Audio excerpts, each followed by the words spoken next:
Ready Check Radio.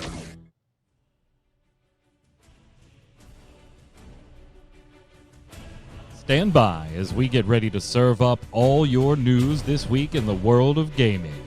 Welcome to Gaming Gumbo.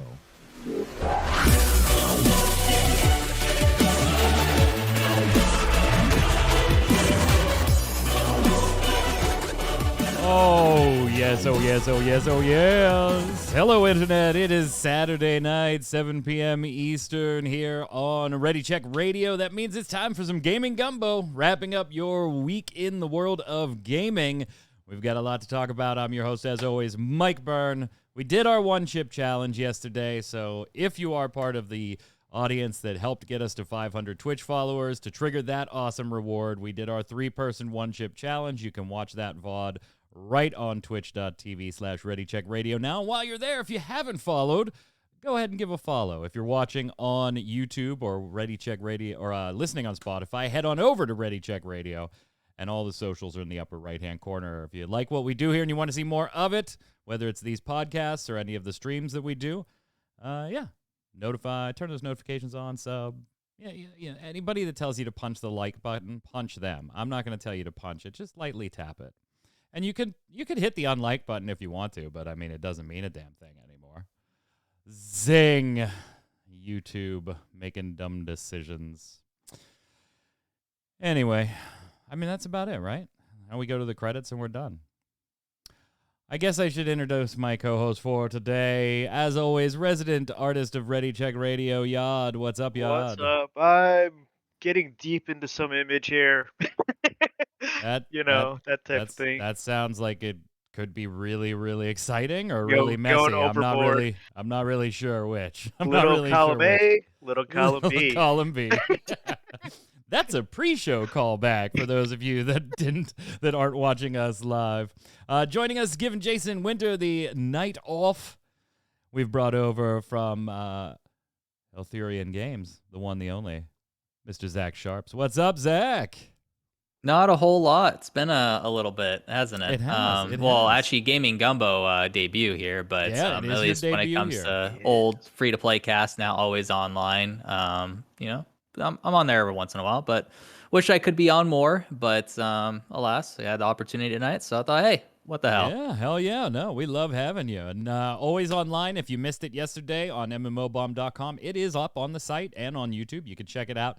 There is not going to be an Always Online next week, so you have plenty of time to get your comments in. And we're asking you about the future of New World, so a tremendous question of the week for those of you that are interested in chiming in and maybe being on the show 2 weeks from now. Programming note for us, all of our early week streams next week will go on as normal. I'll stream Monday, like all that normal stuff. We'll be doing a Final Fantasy trading card game set review for the new set that's coming out next week. The whole set is spoiled, so we'll go ahead and do our review. But there will be no Relic Grind on Thursday or Gaming Gumbo on Saturday. In the United States, Thursday is a holiday, Thanksgiving, and so everybody's going to be in and out with family and friends and all that throughout the weekend. So no shows Thursday or Saturday. We'll be back the following week, but most of the streams will go on. If you're following us on Twitter, you'll know exactly what's going on and when. Now, gentlemen, we've got a lot to cover today. I know there's going to be some opinions all over the board on some of these things. We are not going to talk about New World. We'll leave that in Always Online. I don't want to rehash that again. We had an expert from New World on, and Troy Blackburn on yesterday's Always Online podcast. So we'll go with we'll go with something else. However, we will talk about Blizzard. Right. Activision Blizzard. Yeah. Because, if you just think it couldn't get worse, Blizzard just keeps finding a way to make it worse. And the worst part is, 90% of obviously, a lot of these wounds are self-inflicted because they're allowing those behaviors to go on through the company, and that's certainly self-inflicted. But even the PR aftermath is a bunch of self-inflicted wounds that were 100% avoidable, 100% didn't need to happen. And this week, it just went nuts as the Wall Street Journal broke its reporting that they'd been investigating for about the last 2 months or so. And they found that, hey, one of the worst things that could happen when you're the CEO of a company is you come out and say, hey, didn't know this stuff was going on. We're going to make a lot of changes. And then have it found out that you did know. That's one of the worst things that could happen. Yep. That happened. But it gets worse. Not only did the Wall Street Journal allege that Bobby Kotick, Activision CEO, knew about this stuff, but they also allege that he helped hide some of it, and then that he also, was a perpetrator of harassment himself. That part I wasn't all that surprised about, though, Zach. But it gets worse. It does get worse, and we'll kind of roll into this because these things happened over like 48 hours. So I brought the entire bottle this time. I don't know. I wasn't surprised that. I mean, he had a suit against him back in like 2009, 2010, something like that for harassment allegations. So I wasn't all that surprised by that portion of things. And, I mean, depending on if you want to get real conspiracy theory or how far you want to get into stuff, he was in Jeffrey Epstein's Little Black Book. If we go that route. So this isn't a guy that I'm surprised has taken advantage of his powerful position, Zach. Yeah. Did you want to cover the voicemail as well? Where go for it. He allegedly threatened to kill someone. Yeah, you can go in that one. Yeah. So it got worse because there was apparently reporting on a alleged voicemail. I don't think there's actually a recording of it that we know of, where the person who he allegedly sexually harassed or abused, he threatened to kill them. That's Bobby Kotick for you. And when you really think about Bobby Kotick as a whole, I always look back to that meme that people have where he's the devil and whatnot. And it's just more and more enlightening to us that he really is that guy. It's not a meme anymore. He's actually him. And that's not really just about the whole sexual assault, sexual harassment ordeal, the voicemail ordeal. You even trace back to his standard business responses to things, the stuff that he does and pushes within the industry. All of it is just the most egotistical, shady, assholey type material that just make up Bobby Kotick as a whole. Yep. So this isn't really surprising. It's just abhorrent, and something needs to change at that company. Like top down, a lot of people need to be cleaned out, starting with Bobby Kotick, because nothing is going to holistically change without him being removed. Yeah, and Yod, I mean, talking about other allegations, Jen O'Neill, who was made co-president of Blizzard with Mike Ybarra when J. Allen Brack was ousted. Mm-hmm. Apparently, there were, she resigned, right? And she publicly said, I think that, there's still hope for Blizzard. I want to go help in the industry as a whole with this type of stuff, not just in one company. Behind the scenes, Wall Street Journal finding out that, she actually left in large part due to the fact that she was not given equal pay with Mike Ybarra when they were both given the exact same co-equal, you both are in charge 50-50 position.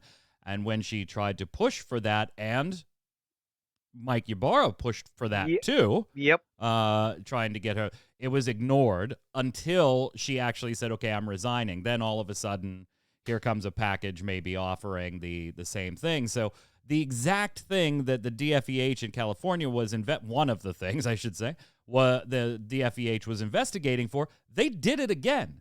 Oh, and by the way, remember Fran Townsend's email to the employees the day after the DFEH allegations broke that pissed off all the employees because she was like, I've never seen any of this stuff. We're a good culture. The denial? Yeah, the denial. Yeah, it turns out Bobby Kotick wrote that email and sent it out via Fran. Yeah, that's wow.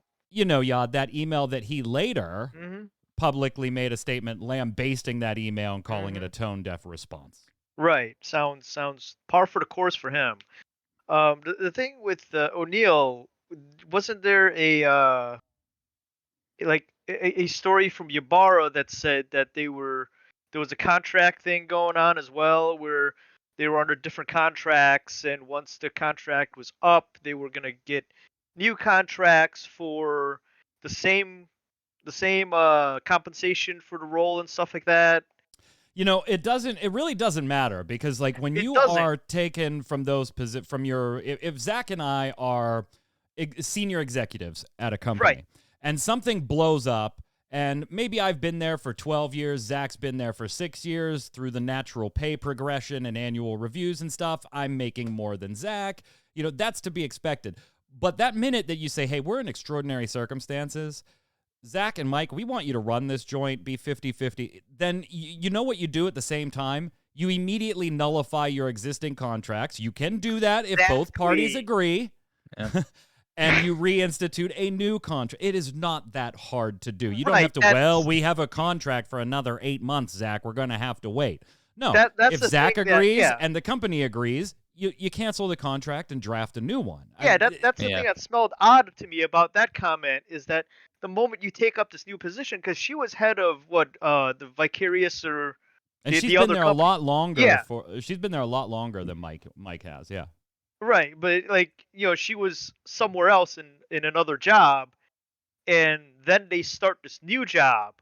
So with a new job, you get a new contract. Doesn't matter what your old contract says or when it's up, the new contract comes into effect because it's a new job, which should have been even across the board. Yeah. And it's not hard to do. Zach, you had already mentioned, something needs to change. Something needs to change, right? And we've already seen hundreds of Blizzard employees do almost an immediate walkout the day that this stuff started breaking. Mm-hmm. We also saw both Activision Blizzard release a statement that was very generic and literally was just kind of like, this reporting isn't accurate and they're not taking into account all of the things we're doing. Well, they don't have to, because they're reporting on things that have already happened. Yep. They're not saying going forward he has done this. They're looking back and saying he did this. And the thing is, doesn't really matter what he's done going forward either, because honestly, now we know for sure, and this happens quite a lot actually, where someone does something and as a result, they try and overly compensate by basically virtue signaling, because it's not actually honest. It's not their honest intent. It's good things. It's just not their honest intent. And that's exactly what Bobby Kotick did. He conceded to some of the things that Activision Blizzard employees wanted. Not 4 days all of them. before the financials were publicly available. Right. Yeah. 4 days before the financials came out. Very important. He had already seen them. He knew. Yeah. But the thing is, no matter how much he concedes to, it's all just because of what he did in the past that he's trying to cover for. He's trying to improve his optics so that way he could say, oh, well, I did X, Y, and Z. It's like, that doesn't matter. You're still the asshole who allegedly, and I keep saying allegedly, even though we kind of know it, it's Bobby Kotick, right? Yeah. Threatened to kill someone who he sexually abused. And also on top of that, had past instances of the same type of stuff.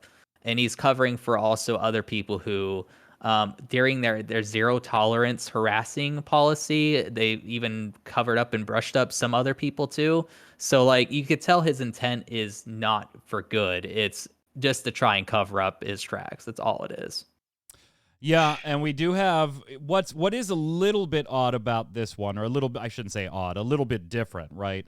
A few years ago, we had the Riot stuff happen, right? With Riot Games, very similar allegations, workplace culture violations, stuff like that. We still have ongoing with Ubisoft. I find it very important, at least for me, to keep bringing up Ubisoft when we talk about Blizzard, because these are side-by-side things going on right now, and Ubisoft is flat out ignoring a better Ubisoft, the group of employees that have their own demands to try and make things better. They're just getting flat out ignored. They're not even getting the lip service that the Blizzard employees are getting, which has led to incremental changes that are net goods, even if they were done for the wrong reason. Right. Well, Ubisoft also doesn't have a State Department breathing down their neck with a case. Yet. So, true. But what you do see that is a little unusual here in Blizzard that you haven't seen with Riot, you haven't seen with Ubisoft, you haven't seen with it, is other major company CEOs saying something publicly. That doesn't happen very often.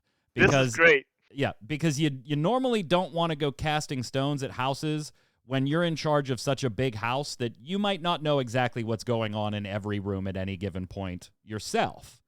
But we have actually had both Phil Spencer from Xbox and PlayStation leadership being publicly vocal both to their employees and external to the direct public. In fact, Jim Ryan from PlayStation reached out, sent the employees at Sony an email saying, "We outreached to Activision immediately after the article was published to express our deep concern and to ask how they plan to address the claims made in the article. We do not believe their statements of response properly address the situation," because they didn't. They didn't. Right. Xbox head Phil Spencer went a little bit further in this one, saying that they're going to evaluate their relationship with Activision Blizzard. And he informed that to his entire staff and would be making proactive adjustments. Again, another email sent to staff that was also, picked up by Bloomberg and other outlets as well. So you have two major players. Now, will they actually pull away from Activision? No. They're not going to pull away from money. Unless Yad, they feel they have to. Well, and honestly, this situation is burning to an extent that they might even at some point have to threaten that. There's tens of thousands of people or thousands of people signing a petition for Bobby to resign. There's thousands of employees that want him to resign. There's a public call from other CEOs and, more importantly, shareholders, albeit a very small group of shareholders as far as their share power. But that can grow. Yeah. That can grow. There are calls for him to be ousted. Mm-hmm. And when you start playing with Sony and Xbox publicly saying we're going to kind of evaluate things, then you very, very, very deeply are starting to impact the stock price, which then encourages shareholders to vote a certain way. I don't know. This is the part that you very rarely see, Yad.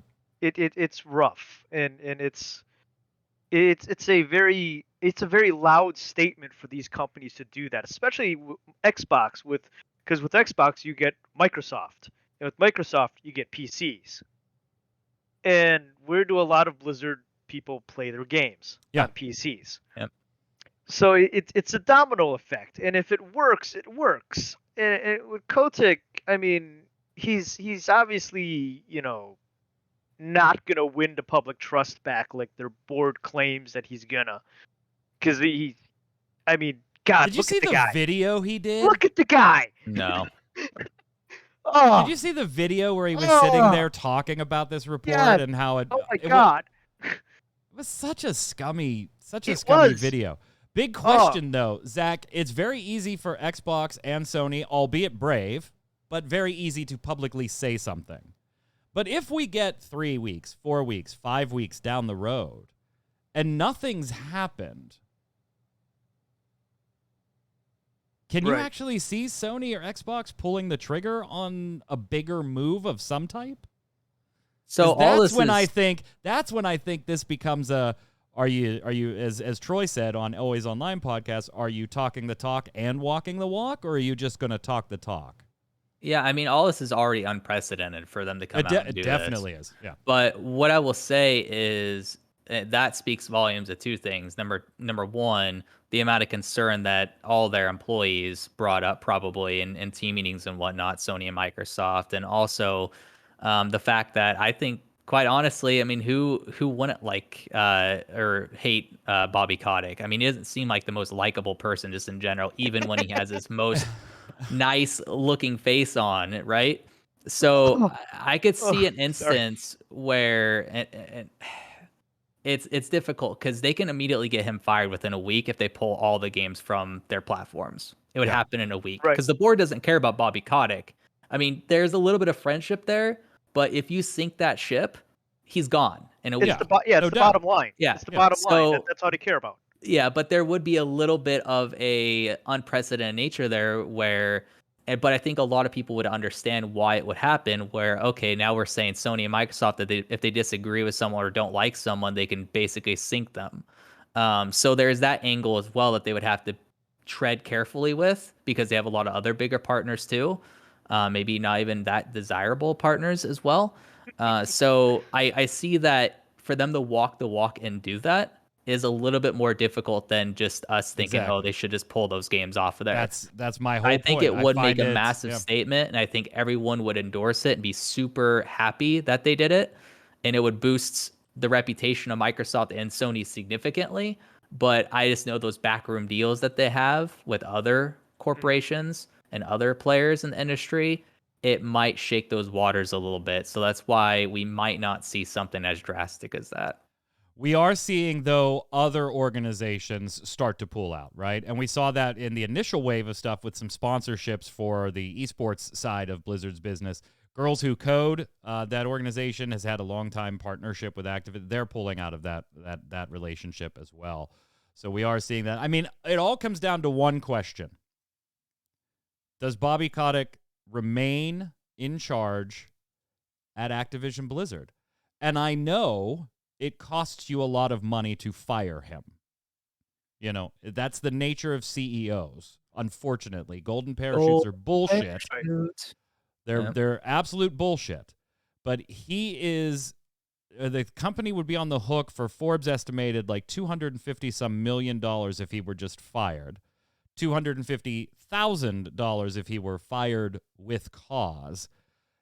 It may be a little challenging to prove with cause, and you may not want to go through all the legal battles to try and prove cause in this case. That would be up to Activision Blizzard. Mm-hmm. If he resigns, then you have a chance to negotiate, right? The two sides, the company and Bobby Kotick, probably sit down at the table and hash out the details of his parachute in exchange for his resignation. You have all those options. None of them are cheap as far as being Activision Blizzard. The cheapest is fire him with cause and prove it really, really quickly so that you're not in court for a long time fighting this one out. I don't think Kotick would even want that to happen. I don't think he would either, but I think, Zach, because everything would be brought to light. I think his ego stops him from resigning, though. You think? It's true.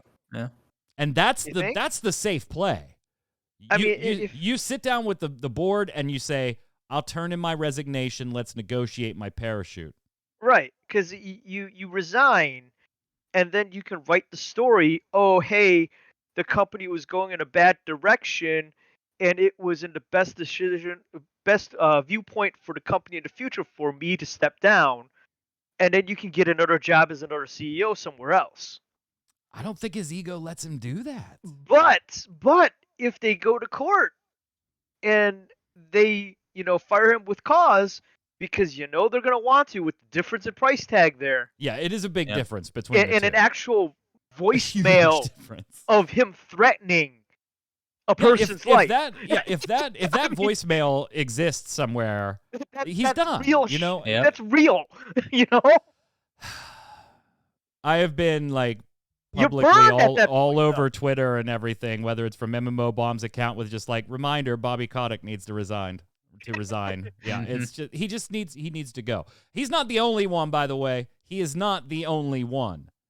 No. But he is definitely one of the ones. I will say too, another option besides Sony and Microsoft pulling the plug on the games is players pulling the plug on their wallet, going to Bobby Kotick. That's a plain and simple solution, because the board isn't going to see, oh, these games are dying, let's fire a bunch of employees. They'll see, oh, this happened, and this is the result of what just happened, causing our profits to drop. And as a result, let's get rid of Bobby Kotick. Because quite frankly, a lot of people are worried, oh, well, if the profits drop, employees will be let go. There could be a case where that could happen a little bit, but guess what happens when they're very profitable? They let employees go. So either or, you're going to have employees that are being caught in the crossfire here, but all those employees will understand, what's going on. And also we're in a decent labor market too, so they'll land on their feet. It sucks because it might be their dream job to work at Activision Blizzard, but they're also kind of in a dumpster fire at the moment. All of them are. Yeah. And it's not a dumpster fire they did not willingly walk into. Yeah, it and just you're talking happened. About a company that in record profits would still lay you off anyway. Yeah, Exactly. exactly. This isn't a company that's, hey, we're down, let's lay off, we're up, let's rehire them. If people, they were backfilling positions that they had previously laid off without even giving the people that had those positions a chance to apply for them. Right. Like, it doesn't even make sense to me. But there was also, no options for some of these people to advance in their careers, anyways.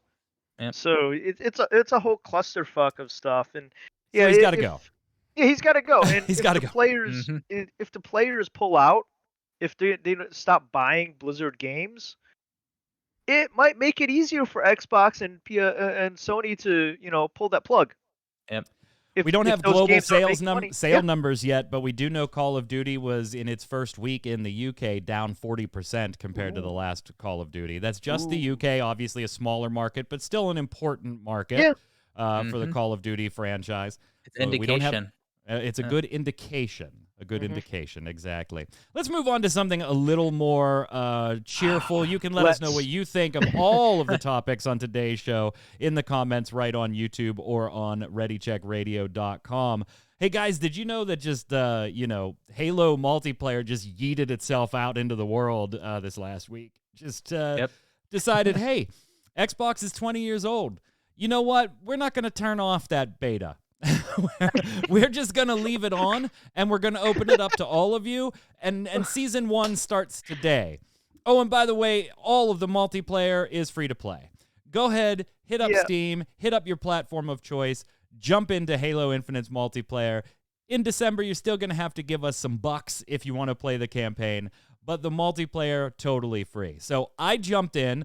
Not a huge Halo guy. Like, I remember playing the first and maybe the second one back in the day on Xbox, but I kind of fell out of it over the years. I don't really get into the multiplayer all that much because it's first-person shooting PvP. I'm genuinely, slightly below mediocre in that.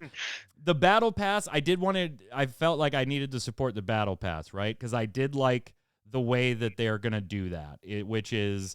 You can have as many as you can buy every single one. They never go away. There's no fear of missing out with their battle pass, right? You can only progress on one battle pass at a time, so you toggle battle passes. But I was like, yeah, I got to throw them $10 to support that. We'll circle back to the battle pass in a minute because that's a little bit of a sticking point. We know they're working on it. We'll talk about some of the things they've done and that they're going to do on the battle pass, but. I just wanted to get some of your impressions because, I played quite a bit. I liked most of what I played. I wish there was a Slayer playlist because kind of every time I see Capture the Flag, I really want to just unplug my computer real quick and just have it disconnect or something. And I think everybody does too. And then the rest of my gripes are generally Battle Pass related, with the exception of I'm playing on PC, but I'm no longer playing with mouse and keyboard. This is the first-person shooter that I've played on PC that I'm like, yeah, I got to play with a controller. Why? Oh my. Because the aim assist is like fucking magnets. You are oh my God, Zach. You can't turn it off? If you are 1v1ing a mouse versus keyboard against a control, you're going to lose as the mouse versus keyboard person. I've practically seen bullets curve. Controller is just ridiculous, and I'm sure they're gonna fix it. They have to. Have to. But right now, I'm playing with a controller on PC because I'm just like, there is no reason not to. There's just no reason not to. So, have you jumped in at all yet, Zach? Yeah, so I played one game right before the podcast because I knew we were going to talk about it. So, I'm going to boot it up, see what it's all about. And I liked how smooth everything was. I liked how all the settings were right at the forefront when you boot it up. I think more games need to do that. I also have always liked the Halo theme song because even if it's at 100% master volume initially, it's not going to kill your ears.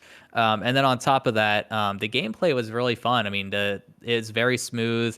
Has a bit more of the Call of Duty sort of sliding around, which it was kind of introduced, I believe, in 4 and 5. So it kind of feels a little similar to a Call of Duty, but still has the weight of a Halo that you would expect. And then I apparently didn't, lose any of my skill, and I was kind of surprised at the controller comment because my first game I didn't really notice much of that. I mean, I think I went like 20-9 and MVP with Oddball. But I'm gonna try out controller now because what the you hell? definitely I mean, you have to. You have to. yeah. Like it's definitely fun as long as you're not the one playing with mouse Yeah. and honestly though I'm not surprised that you didn't notice it in just a match or two because it Yeah. is something that It's you probably really something have more to long yeah, term. and it's Yeah. something that you have to catch the one-on-ones, right? Mhm. And you're just like, "My god, I am strafing and bunny hopping like there is no freaking tomorrow in ways you couldn't possibly predict." And things are just still like it's like I'm a Yeah. big freaking magnet and all these bullets are just coming over. So the aim assist does like really take over at points. I I will do say, agree with Yod, you. go ahead. I do agree with you though about the playlist thing because I'm not sure if I'm just small brain or whatever because I didn't spend a whole lot of time with it, but I didn't see any option besides the main playlist, like quick play. I think it was like a big team playlist, and then there was a ranked playlist. Like, is there not anything in between? Like, Nope. okay, yeah, they need to fix that stat. Yeah, yeah. Yeah. Yod, I will say this, and you've been looking forward to Halo. The initial I reveal, you were have. like, "Oh my god, these graphics look awful," just like the rest of the Oh world yeah. did. That It led was. to the long delays and everything. Whew. Are they better for you? Because it's not like I look at the Um. game and I go, "Oh, this hurts my eyes," but I also don't look at the game and go, "This is really, really pretty." Right. It Right. feels like Halo, and I think for me at least, that's all it needed to do. But I don't look at the game and go, "Wow, this is a visual stunner." I did catch It does you feel a guys couple playing. years dated to me. Yeah, I mean that's gonna happen if they take they go back and redesign some stuff for a year like they did, because they're working on older technology, older coding, stuff like that. So it's gonna feel a little not as slick. But I did watch you guys play because I saw Jason's post that the multiplayer was live and Yeah. you guys were jumping in there. I think I was like maybe 10, 15 minutes after you guys started. I caught the stream, and it looks good. I think they did do some improvements. That robot arm you had caught me a little off because I'm like, is that just horribly rendered ball No. joints, or does he No, have a there's robot arm? I do have a robot arm. There's a lot of customizing options in there, Which is whether it's for cool, your armor, for your weapons or whatever. right? Yeah. Because I mean, Battle you're all playing Spartans, so yeah. you need some way to tell each other apart. Battle Pass progression is awful. And they know it. They know it. They've already instituted a Yeah. few changes. They're going to be making some more. Initially, the only progress, the only progress you could get on the Battle Pass was by completing your challenges, your weekly challenges and stuff. And they were 100 points each for most of them, which meant, like we did on stream, we spent like half an hour in a big battle because it went to overtime and overtime completed and the match was a draw. So we were in a big battle for like 20, 30 minutes and none of the three of us that were playing on stream gained any battle pass progression at all because we didn't happen to complete any of the weekly challenges Oh, that that we had sucks. in front of us. So there is no like winning, losing, participation XP or anything like that. Now, they have changed one of the daily quests to ensure that it's going to give a certain amount. They've increased the time that boosters. They are making small, immediate changes now. They are looking at making more in-depth changes. They really need to, because I went in and didn't even play a match before I threw them money to support the Battle Pass, not doing the Destiny 2 or the what every other game does, fear of missing out thing with the Battle Pass. Immediately threw them the $10. 4 hours later, I finally leveled up once on the Battle Pass, and I was like, oh my god, Oh, there's yeah, 100 that's levels not good. here. There's 100 Yeah, levels that's here. not good. So Yeah, I mean to touch on the graphics though, I wonder whether or not the graphics being how they are is just a multiplayer thing and it's gonna be cranked up maybe. in the campaign. I would I think think so it is. too. Yeah, Yeah. I Yeah. think it is, especially since they released the multiplayer separately, Yeah. and that Yeah. you are just playing generic Spartans here, where you're playing, Master Chief, a specific model Hmm. in the full game. Also, this is a different cat. Just so you guys know. Well, and you have to worry about network performance issues, right? all Exactly. that stuff with the multiplayer. So it's we'll gonna see. have December 8th. Anybody buying it day one? I'm not gonna be a day one. I'll catch it on a sale or something. Yeah, I'm gonna wait. No co-op. I'm not buying it. Well, you get the co-op for free. You get the multiplayer for free. They're gonna get punished for not releasing it as a full package. I mean, they're selling it like a games for service, so that's their problem. Oh, that's right, Metallica. Yeah. What am I? I don't need to buy it. I have Game Yes. Pass. Metallica. That's who. Yeah. You are number one fan today, Metallica. But I might, totally forgot that was going to drop on Battle Pass. I might or see Game how Pass. The Surface here actually runs. Well, I guess I'll go ahead and be playing Halo Infinite on December 8th, baby. Look at you and your Game Pass. Look at me in my games.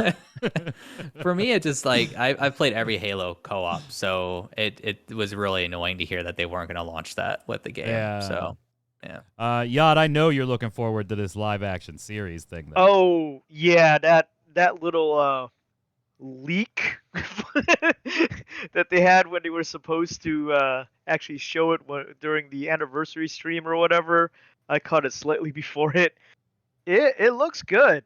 I don't know what the story is, but the armor looks good. The effects look good. I mean, it's just a simple, shot of Master Chief, his back. And I guess I should say I used the term live action. It's actually like CGI, right? I don't know. Do we know? I don't know. I think the snippet was CGI. That looks CGI to me. No, I don't know because they had Halo Forward Unto Dawn, which was partially CG and partially real. And then they had Halo Night Flyers or Night something else, which was mostly live action with CGI backgrounds. So they might be going that same route. We'll see. Yeah, and I mean both Forward Unto Dawn and the other one was Ninja really good. Dropped 80 pounds on Battlefield a day before it launched. I'm sorry, brother. I'm sorry. Ouch. That one's not going well at the moment. No? Yeah, it's very rare. I tweeted from MMO Bomb saying, hey, here's the article. It launched, and here's how it's being received so far. And I said, is it really as bad as everybody's making it? And somebody replied to the MMO Bomb Twitter and was like, hey, how often do you see all of the internet agree? And they screenshotted all versions from Metacritic, and they were all at like 3, and it'll get better. Yeah. Fantastic. I mean, that's a good attitude to have, but I'm sorry. I'm not one of Destiny those. too much. Yeah. It's my favorite game. I hate it. I don't know how they've continually screwed up that series, because all they had to do is just take like one that was reviewed well and just build on it. But instead, it seems like they retry and create it every single year, or every release rather. So it's bizarre. The Halo series, though, I just wanted to put a comment on that. Looks pretty good. Empty Mannequin saying it's coming to live action, so I was right at the beginning. Yeah. Okay, cool. Yeah, like I said, Go ahead, Yad. they had the two other live action shows. Go ahead, Zach. Sorry. On the show, you wanted to say something? Oh no, I was just saying that it looks good. I mean, I'm just like Yad though. Like, what's the story gonna be? Yeah. Because when it comes to Halo, there is some cool stuff that they could explore, but is it really as detailed and in depth as it needs to be to carry a show? That's my main worry. Right. Well, ladies and gentlemen, mini-series. I'll be playing on December 8th. Of course you will. Because totally forgot about my Game Pass and that it was going to be there. So, Metallica, good looking. That's all I got to say. Good looking. It's not dead. And I'm not talking about Halo, gents. I am talking about... You and your... You shut up. We talked about Halo first. You shut up. I got your Halo in. I got your Halo in. Now we get mine in. Vampire the Masquerade Bloodlines 2 is not dead yet. It is not... Shut up! It's not dead yet. In fact, Paradox coming out and saying, you know what? We're happy with the progress of Vampire the Masquerade 2. Vampire the Masquerade Bloodlines 2, but they won't talk about who's making it. Now, remember, they snatched this from the first developer and basically like canceled all of this stuff And we didn't know if the game was going to end up gone or not. They kind of said, we're gonna work on it. Now, there's a lot of places that could be working on this, right? I tend to agree with PC Gamer that it's probably Harebrained Schemes that is working on it, because Paradox did buy them just a few years ago.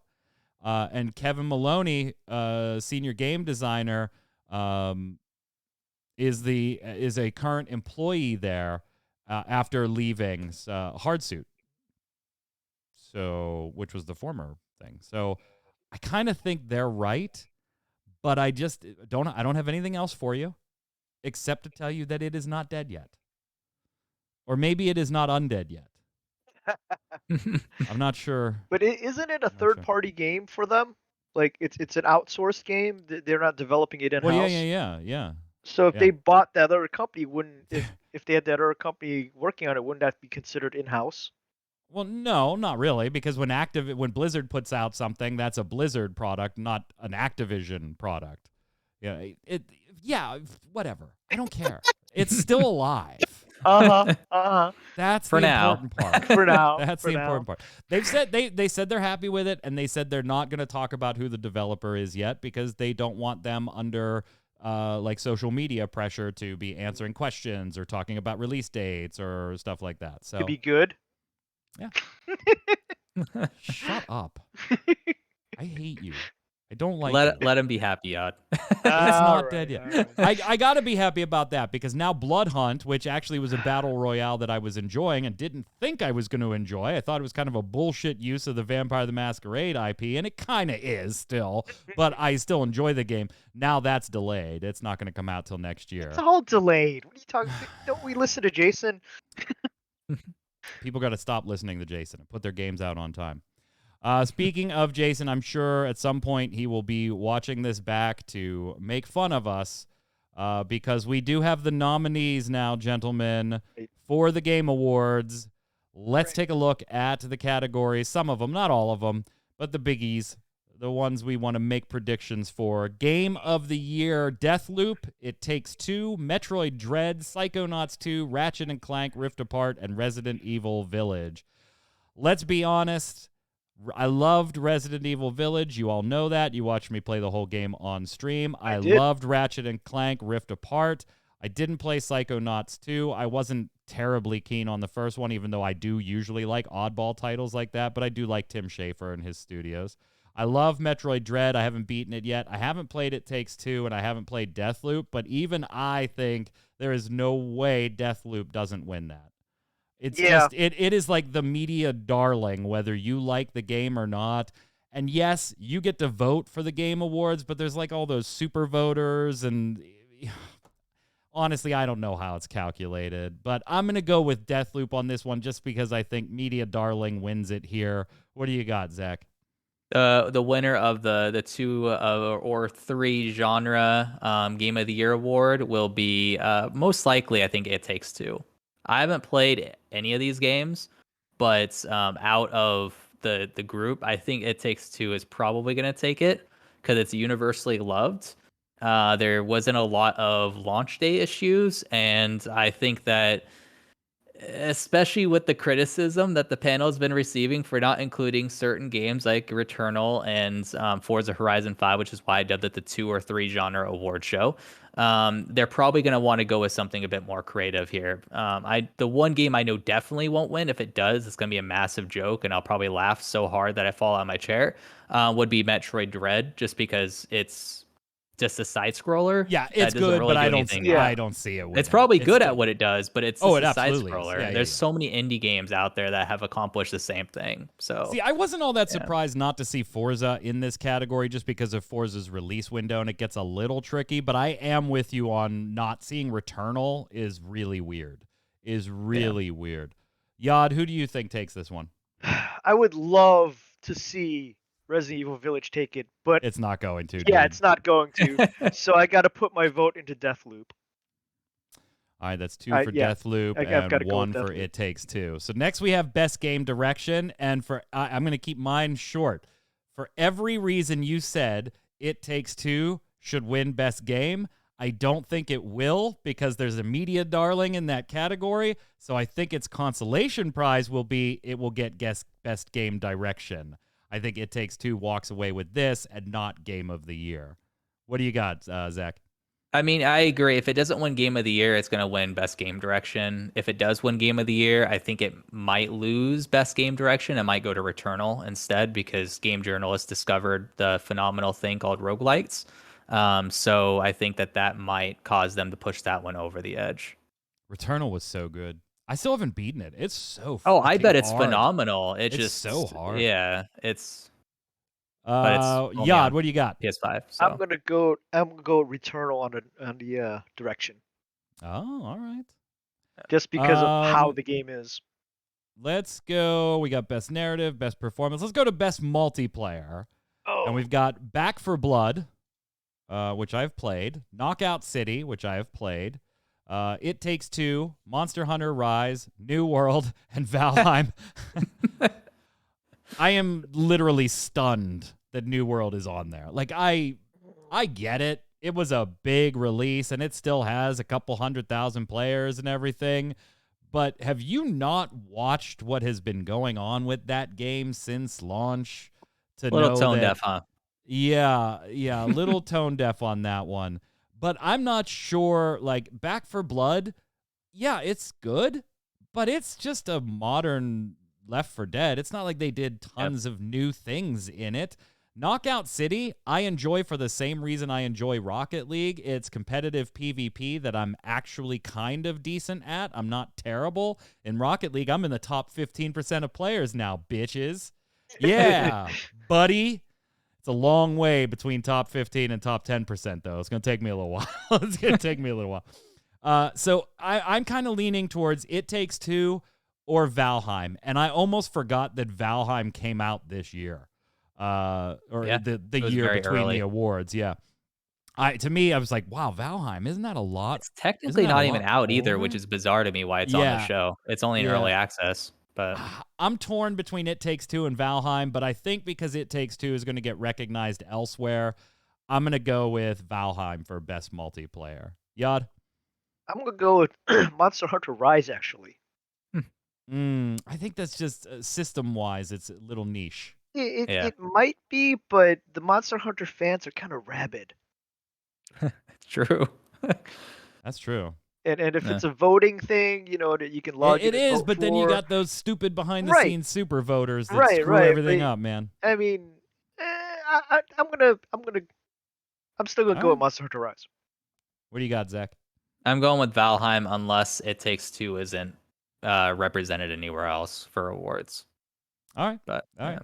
Best ongoing game, Apex Legends, Call of Duty Warzone, Final Fantasy XIV, Genshin Impact, and Fortnite. And while I would love to see, and I said this when we covered this on the Relic Grind this past Thursday, which if you missed that, go watch it on Ready Check Radio or on our YouTube page. We had special guest Jesse Cox join us, got to chat about the past, present, and future of Final Fantasy XIV, including their nominations.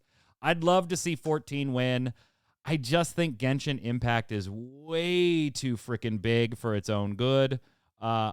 Obviously, it's hard to discount Fortnite in any type of thing because of just how many players. I don't think Call of Duty Warzone stands a chance in this category. Apex Legends is a financial monster, man. I mean, we're at the $1.7 billion mark since the game has come out. That is some stiff competition. I'd love Final Fantasy XIV to take it. My heart wants to pick Final Fantasy XIV. But if I was a betting man and I wanted to put some safe money down, I'd probably lean more towards Fortnite or Genshin Impact. And if I got to pick one, I think I got to go Fortnite, even though that is the last thing I ever want to do. I just think, best ongoing game, you probably give it to Fortnite because it just keeps freaking trucking. Just keeps trucking. As much as I don't like that pick, I think it's the safer money. What do you got, Zach? I 100% disagree with you. I think Fortnite, Apex Legends, and Call of Duty Warzone have zero chance to win this award. I see. I agree with you. 2 out of 3. 2 out of 3. Quite frankly, because they haven't done anything innovative. They've just been doing their regular, patches, and that's basically it. Final Fantasy 14 will only win not based off of content, based off of just community support. I don't think Final Fantasy 14 really deserves to be on this list because Endwalker's not out yet.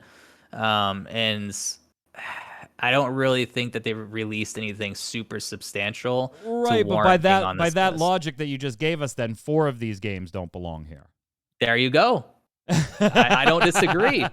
Genshin Impact's been just smacking out content update after content after content update, and it's taken the world by storm. So I think that's going to be the winner. It should be the winner, in my opinion. Hey, I if put them Endwalker in a close released, second. Though, Final Fantasy 14 would probably be the. I put Genshin in a close second. I think the Fortnite, the concerts and all that, the cross promotion and stuff. I think that's going to get them over the edge. What do you got, Yod? I too would love Final Fantasy 14 to win, but I can't put my money on that one. That's like you. It's a heart pick. It's not a brain pick. Yeah, 100%. I gotta go with Genshin Impact, just because it's all right. I'm it's down got a rabid 2-1 fan on this base. one. It's got a rabid fan base. I mean, even Q in chat says Genshin's got a rabid fan base. Yeah, I can't argue with either of you. I mean, I put it in just a sliver of second place, so I'm not gonna try and sway you because I could definitely see you being right. I always like doing these ones too. Best debut indie game. Kena Bridge of Spirits, which I beat. Sable, no, I didn't beat, but I played most of. Sable, The Artful Escape, The Forgotten City, or Valheim again. Where are we going with this one, Zach? Valheim. Yeah, I think it's Valheim too. Yod? I want to go with Kenya, Bridge of Spirits. I do too. It was a lot of fun, but it doesn't do anything like really unique in any way, shape, or form. I think the novelty of the fact that you're essentially playing a Pixar movie in game form. Yeah, I love the game. The cutscenes go right into the gameplay as if they're the same thing. I think that's gonna win some people over. Go ahead. I will say that from what I've seen of Kenna, I think that it'd be cool if Valheim and Kenna sort of split awards, just because, as Yod said, like a whole entire presentation from an indie studio is absolutely incredible. Right. So I hope that they get recognized in some sort of way. So.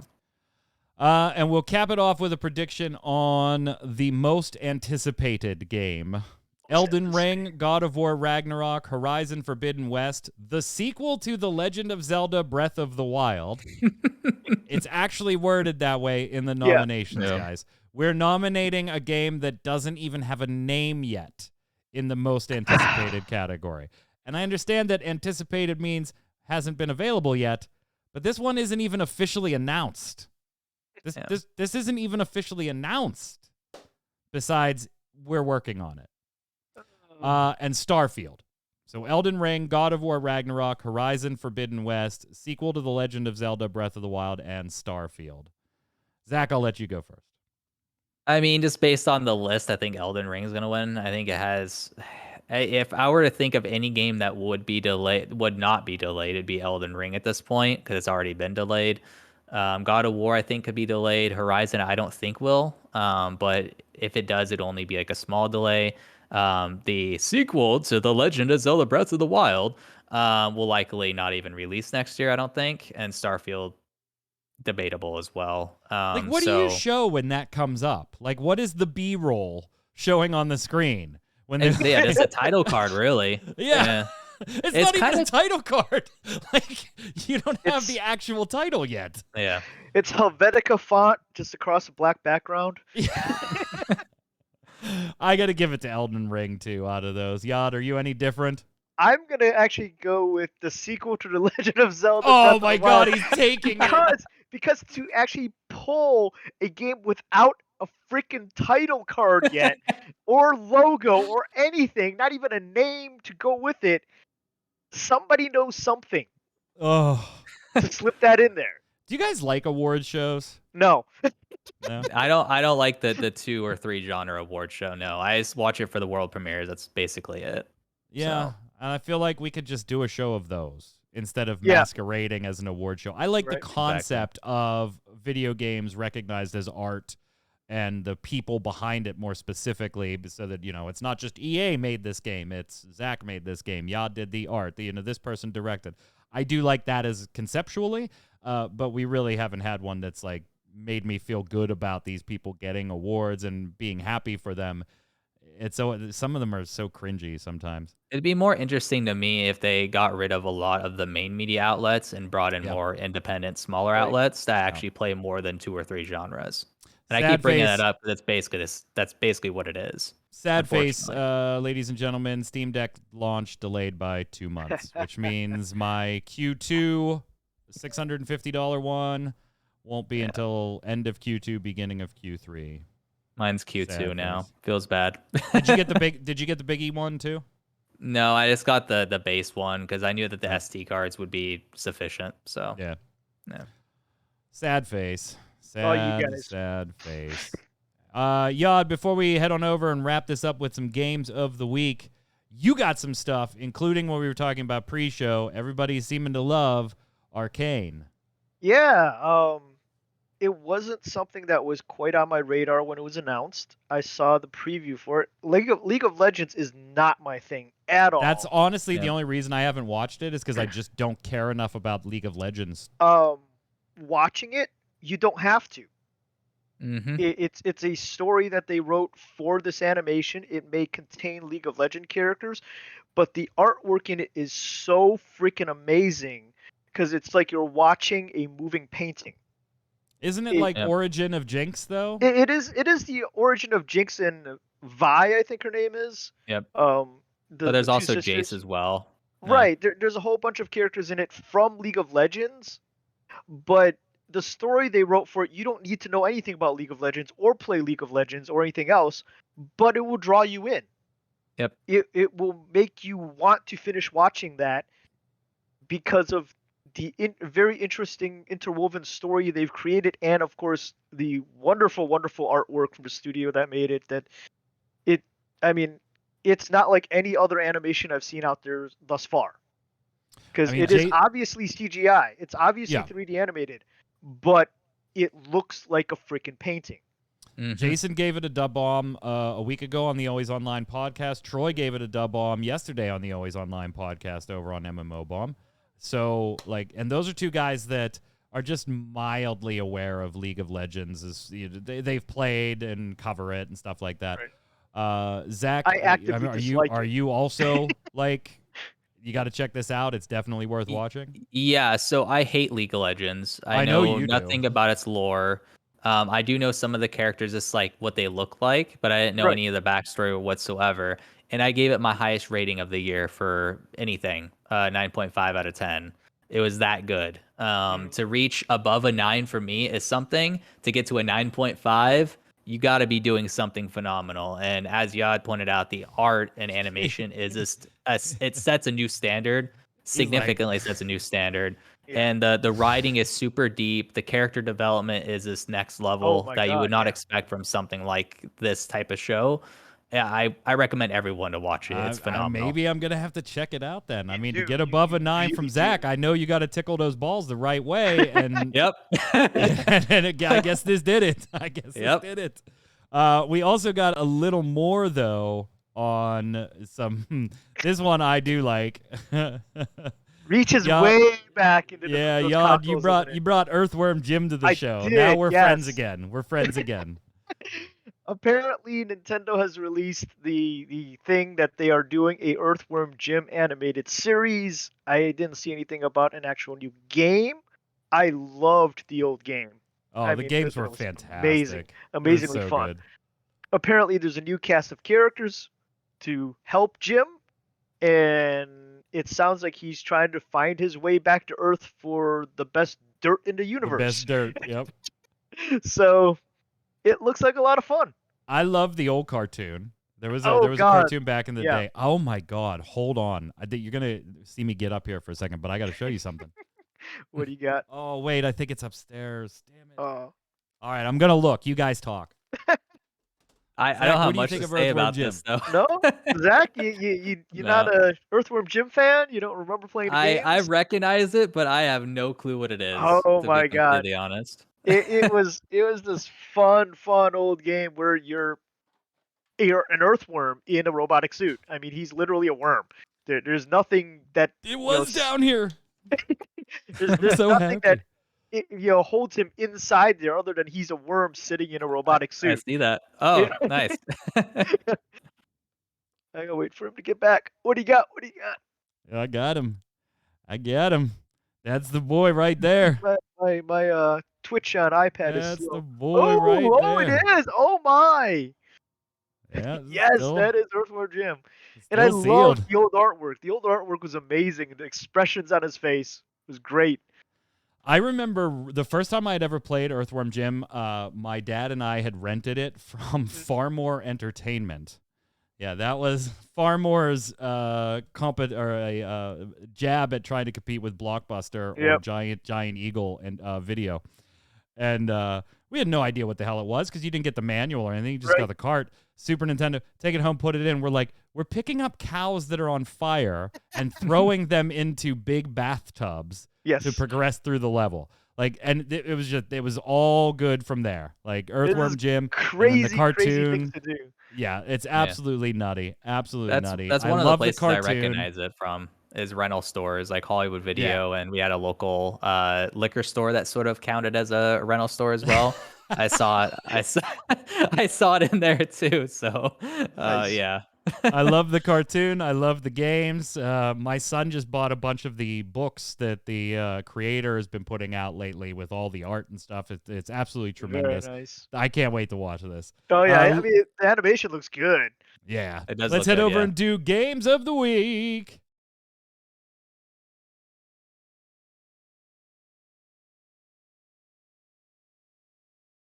Games of the Week is how we end every episode of Gaming Gumbo. The three hosts are going to give you a game they recommend you should play. Could be a video game, tabletop game, card game. Doesn't really matter. Could be something they're playing right now, something they've played or haven't played yet but really want to and think you should too. And you let us know in the comments on YouTube or on Ready Check Radio which gave the best recommendation. Mr. Zach Sharps, it's your first time here on Gaming Gumbo. Hopefully not your last time. Give a recommendation.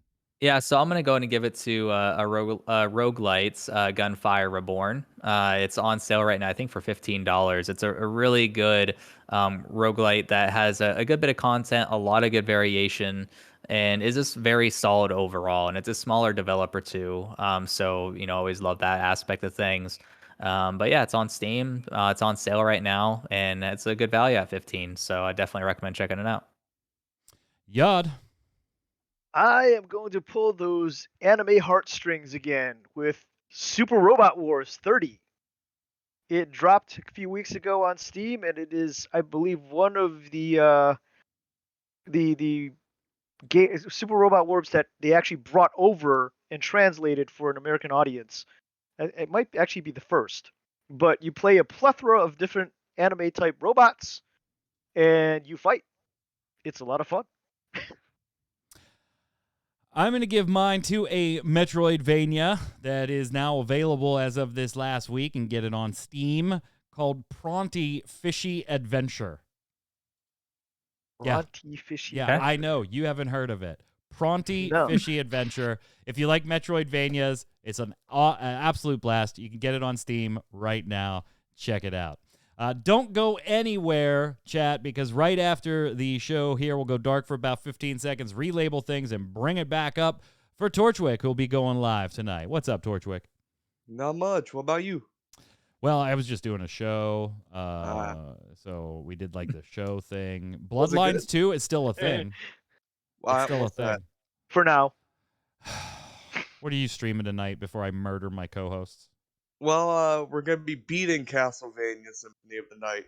Oh, so is that so? Yeah. So don't worry though. I already have something else planned afterwards. After that, we'll be playing Castlevania Symphony. Wait, what? We'll be beating Castlevania Symphony of the Night, right? And then we'll be playing Castlevania Symphony. Wait. You'll see. You'll see. Wait, what? Are you talking about the Upside Down? Well, yes, actually. Okay. We're gonna be getting the one ending, and then I don't want to say what happens for people that haven't played or seen it before. Ah, gotcha. All right. Well, chat, don't go anywhere. He'll be right up after the show. Now, remember, we will not have a show next Saturday. No Relic Grind on Thursday. No Gaming Gumbo on Saturday. Have a happy Thanksgiving with your friends and family. We will, of course, be having a bunch of different streams, so make sure you just follow on Twitter and you'll know when we're going live, or follow here on Twitch and make sure you're getting those notifications. Until 2 weeks from now, Yod, where can everybody find you? Yod Artworks on Twitter, Yod Artworks on Facebook, and of course, right here on Gaming Gumbo. Zach, it's been a pleasure, sir. Thank you. You are obviously always welcome whenever you have time to make it for us. Where can everybody follow you, and you want to talk about your project? Certainly, yeah. So you can follow me on Twitter at Healtharian or at Healtharius Games. And speaking of Healtharius Games, launched the Alpha 2 for my very first indie game, Night of the Forgotten Realm. So that's on itch.io. I think it's /Healtharius Games as well. So you can check that out. There's a lot of improvements that I'm already sort of making to the current state of the game, and I don't know when it's going to release, but at this point, it's looking like late 2022. So it'll be delayed. It's got a ways. It's got a ways. It'll be delayed. It'll be delayed. Yeah, probably 2023. Let's be honest. COVID right? forced you to work from home, and you'll be delayed. Yeah. Me, a solo developer, was impacted by COVID to where I had to work from home. God damn. My name's Mike Byrne. You can follow me personally right there at MagicMan1, but more importantly, follow at RC Radio. And that way you get a tweet every time we go live with a podcast stream or we're just hanging out. Until next time, stay safe. We'll see you on the server.